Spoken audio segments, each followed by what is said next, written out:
You know, some sentences, they're more than just words, right? They're kind of like these little engines of logic. Today, we're going to pop the hood on one of the most powerful ones out there, a promise that's captivated people for literally centuries. We're going to take it apart, piece by piece, and see what really makes it tick. So we're focusing our attention on just one single verse, Mark chapter 11, verse 24. And what's so special about it? Well, this single line contains a complete, self-contained promise, and our whole goal here is to unpack its internal structure and really understand how it's put together. Okay, so here it is, the sentence in full. You can pray for anything, and if you believe that you've received it, it will be yours. Now, at first glance, it might sound kind of simple, but its real power, it's in this incredibly precise three-part structure. You've got an action, a condition, and a result. So let's break it down and start with that very first piece. All right, first up, the scope of the prayer. We're talking about the very first clause here.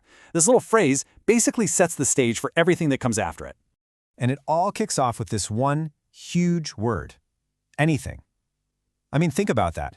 It's not qualified at all. It doesn't say pray for some things or pray for reasonable things. Nope. The scope is just totally unlimited. So, what's the big takeaway here? This first part establishes this massively unconditional, wide-open premise. It's like the door is just thrown wide open. There are no restrictions right at the start. But, and this is a big but, that's definitely not the whole story. And that brings us right to the heart of the sentence, the part that introduces a very specific requirement. See, this promise isn't just a blank check. It comes with a condition, and it's a big one. This right here, this is the turning point for the whole verse. Everything, and I mean everything, hinges on what comes next. If we're thinking of this promise as an engine, this is the absolute core mechanism that makes it all work. So here it is. If you believe that you've received it, let's just pause on that for a second and pay really close attention to the wording. Notice it doesn't say if you believe you will receive it. The grammar here is super specific. And that little distinction, it's absolutely crucial. The condition is to believe in the past tense. It's about having this deep conviction that what you ask for has already been given to you, even before you can see it. That's a huge shift, right? It's moving away from just hoping for something in the future to truly believing it's a present reality.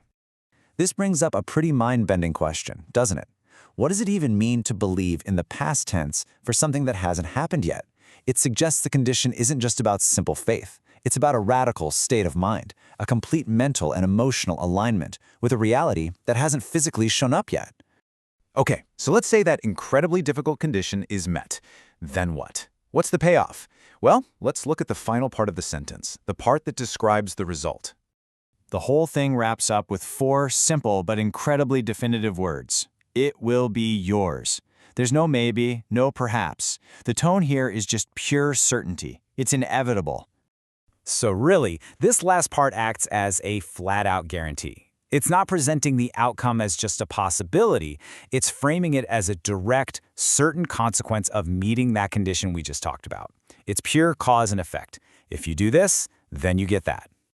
All right, so we've taken the engine apart, we've looked at all the pieces. Now let's put it all back together and see how this whole machine actually runs as one smooth, coherent process.